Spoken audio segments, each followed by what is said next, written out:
Hello friends, எல்லாருக்கும் வணக்கம். இந்த வீடியோவில் நம்ம என்ன பார்க்குறோம்னா, மத்திய அரசு ஊழியர்களுக்கு 7வது ஊதிய குழுவின்படி அடுத்தடுத்து வரும் குட் நியூஸ். வாங்க டீட்டெயில்ஸாக பார்க்கலாம். மத்திய அரசு ஊழியர்கள் இந்த மாதம் தங்கள் அகவிலைப்படி உயர்வுக்காக ஆவலுடன் காத்திருக்கும் நிலையில், தொழில்துறை தொழிலாளர்களுக்கான நுகர்வோர் விலை குறியீட்டு எண்களின் எண்களை பார்த்தால் மத்திய அரசு ஊழியர்களுக்கு அகவிலைப்படி 50% அதிகரிக்க வாய்ப்புள்ளது. மார்ச் 2024 மத்திய அரசு ஊழியர்களுக்கு 4% DA உயர்வு கிடைக்கும் என்று முந்தைய அறிக்கைகள் தெரிவிக்கின்றன.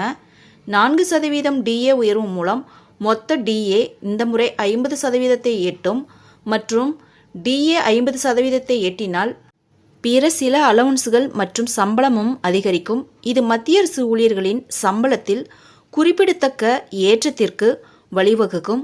50% DAவை தொட்டால் சம்பளத்தில் என்ன மாற்றங்கள் வரும் என்பது குறித்து 7வது மத்திய ஊதியக்குழு முன்பு விரிவான விதிமுறைகளை உருவாக்கியது. பொதுவாக மத்திய அரசு ஊழியர்கள் அவர்கள் வசிக்கும் நகரத்தின் வகையை பொறுத்து வீட்டு வாடகைப்படி அதாவது HRA பெறுகிறார்கள்.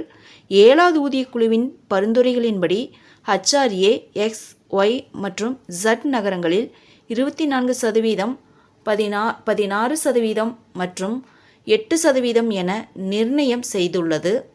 ஒவ்வொரு முறையும் DA உயர்வு 50%ஐ தொடும்போது 7வது ஊதியக்குழுவின் பரிந்துரைகளின்படி குழந்தைகளின் கல்வி உதவித்தொகை 25% உயர்த்தப்படும். மத்திய அரசு ஊழியர் குழந்தைகளுக்கான கல்வி உதவித்தொகையாக மாதம் ரூபாய் 2250 பெற்றால் DA 50% ஆகும்போது அது ரூபாய் 2812 உயரும். இதே முறையில் குழந்தை பராமரிப்புக்கான சிறப்பு கொடுப்பனவு, கருணைத்தொகை உச்சவரம்பு, ஆடை அலவுன்ஸ் மற்றும் தினசரி கொடுப்பனவு போன்ற பல கூறுகள் DA உயர்வு 50%ஐ தொடும்போது 25% அதிகரிக்கப்படும். இருப்பினும் இந்த உயர்வுகள் சம்பளத்தின் கூறுகளை பொறுத்தது மற்றும் ஊதிய நிலைக்கு ஏற்ப உயர்வு மாறுபடும். ஃப்ரெண்ட்ஸ், இந்த தகவல் உங்களுக்கு யூஸ்ஃபுல்லாக இருந்தால் என்னோட சேனலை சப்ஸ்கிரைப் பண்ணுங்கள், லைக் பண்ணுங்கள், மற்ற நண்பர்களுக்கும் இந்த வீடியோவை ஷேர் பண்ணுங்கள். தேங்க்ஸ் ஃபார் வாட்சிங்.